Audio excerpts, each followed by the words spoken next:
مولانا کلیم اللہ صاحب، میں نے کل بھی آپ کو پیغام بھیجا تھا، اور چونکہ روز بروز ماشاءاللہ خوشی کی خبریں آ رہی ہیں تو دل بہت مسرور ہے، اور یہ بھی محسوس ہو رہا ہے کہ الحمدللہ طالبان بڑی صرف شجاعت ہی سے نہیں بلکہ ساتھ ساتھ بڑی حکمت سے اور دور اندیشی سے کام کر رہے ہیں۔ اس سے بہت خوشی ہوتی ہے۔ اب جتنی مشقت اور جتنی محنت انہوں نے اس جہاد میں اٹھائی ہے، جو قربانیاں دی ہیں، اب آگے افغانستان کی تعمیر کا مسئلہ اور اس کو اسلامی شریعت میں ڈھالنے کا مسئلہ، یہ بھی ایک بہت بڑا چیلنج ہے جو طالبان کو اس کا جواب دینا ہے،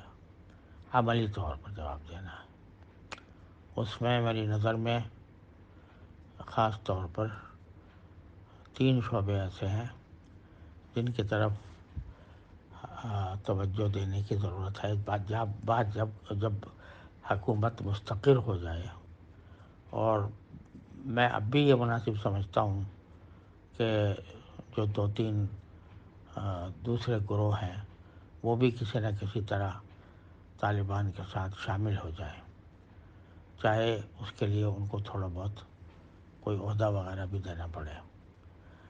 اور پھر اس کے بعد پہلا قدم جو ہے وہ دستور اور قانون کی تدوین کا ہوگا۔ ایسا دستور کہ جو صحیح معنی میں اسلامی دستور ہو، ایسا دستور کہ جو تمام شرعی شرائط کو پورا کرتا ہو، اور اس کے ساتھ ساتھ بہت سے قوانین کی تدوین بھی، جیسے خلافت عثمانیہ کے زمانے میں مجلۃ الاحکام العدلیہ کی تدوین کی گئی تھی، اس طرح اب ضرورت ہے کہ اپنے قوانین، اسلامی قوانین کی تدوین کی جائے، اور اس میں جدید مسائل کا بھی اضافہ کیا جائے۔ اس کے لیے فقہ کی ایک جماعت تیار کرنی ضروری ہے۔ دوسری چیز جس کی اہمیت ہے وہ تعلیم کے نظام ہے۔ تعلیم کے نظام میں جہاں مدارس اپنی جگہ قائم رہنا چاہیے، وہاں جو جدید تعلیم گاہیں ہیں ان کے نصاب و نظام میں کس طرح تبدیلی لائی جائے کہ وہاں سے سچے پکے مسلمان پیدا ہوں، اس کی ایک منصوبہ بندی کی ضرورت ہے۔ اور تیسرے، اقتصاد کا پہیہ کس طرح چلے،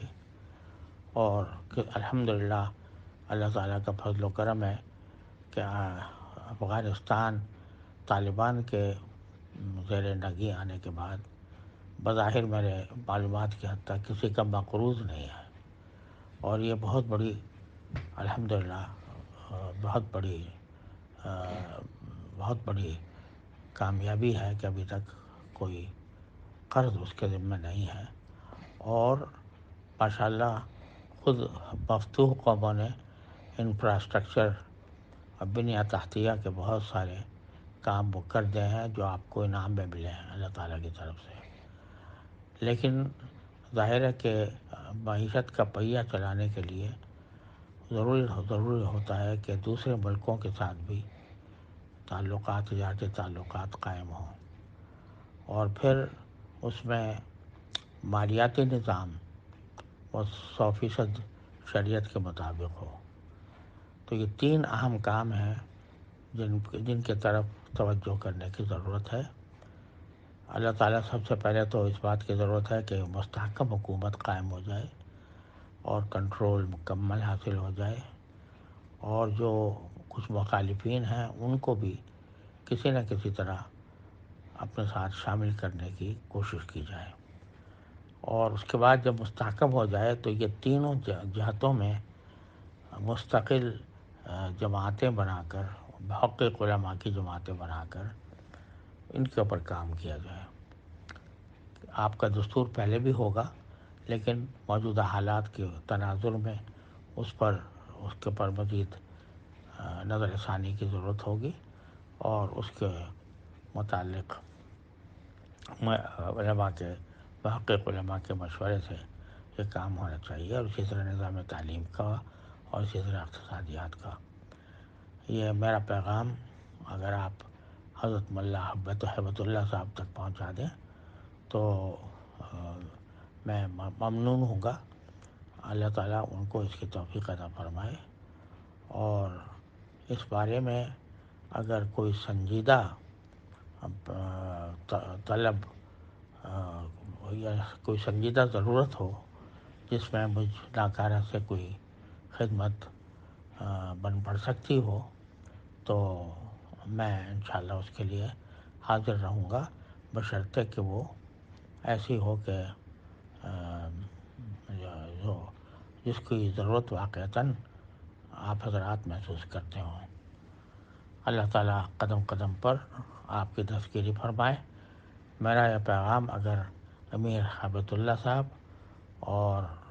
مولانا یعقوب صاحب کو پہنچ سکے تو میں آپ کا ممنون ہوں گا۔ والسلام علیکم ورحمۃ اللہ تعالیٰ وبرکاتہ۔